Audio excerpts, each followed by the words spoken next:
Honey, tomorrow it's the final of the long jump. Win, lose or draw, that's it for him. There'll be no second chances, especially considering that he's up against the American super athlete Carl Lewis.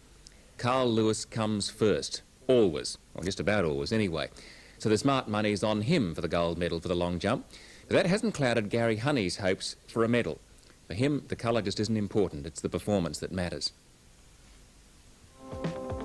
This is how Gary Honey began his athletic career, running. But he found that the training was just too boring, so he was in the market for a more exciting event. He found one, the long jump. But he still hates training.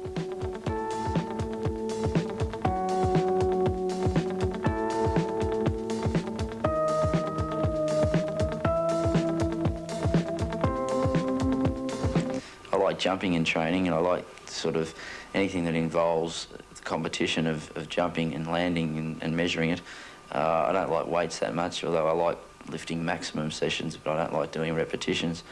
But I'm not overly wrapped in training, but you have to do it. In Gary Honey's case, all the training has paid off. Here at the Commonwealth Games in Brisbane 2 years ago, Honey won a gold medal. So far, he's proud of his achievements. Well, what's the biggest thrill that you get from it? Winning, I think. You know, winning's the biggest thrill.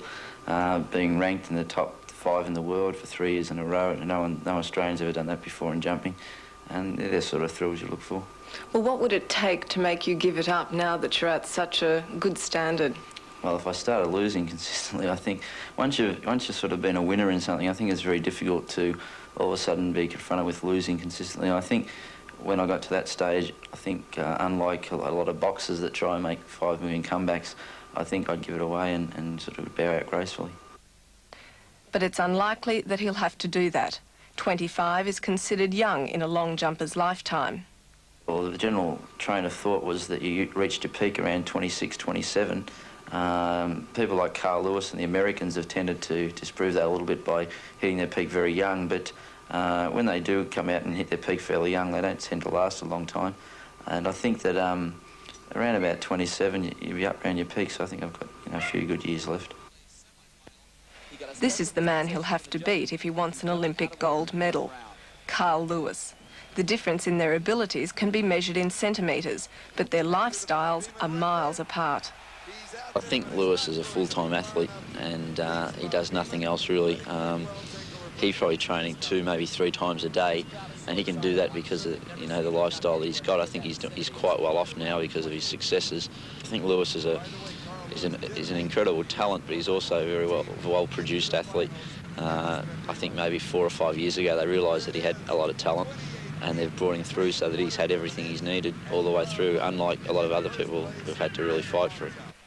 Whereas I work as a physical education teacher at St Joseph's, North Melbourne, so I use, I've sort of got that hanging over me. I've got a family that I've got to look after, and I can't sort of take the luxury of doing just track and field. There's just not enough money in it.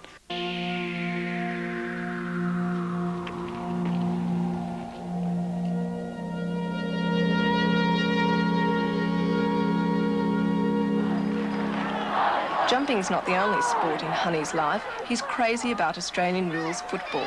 Spend a Saturday afternoon with him watching Collingwood, and you're left wondering what's more important to Honey. He wins a gold medal at LA, or Collingwood wins this year's grand final. But watching Collingwood is the only pastime he allows himself. It puts restrictions on your social life for a start. You can't go out during the week. You can't go out before competitions. It's difficult to have a social game of sport without thinking about, well, I've got a training session.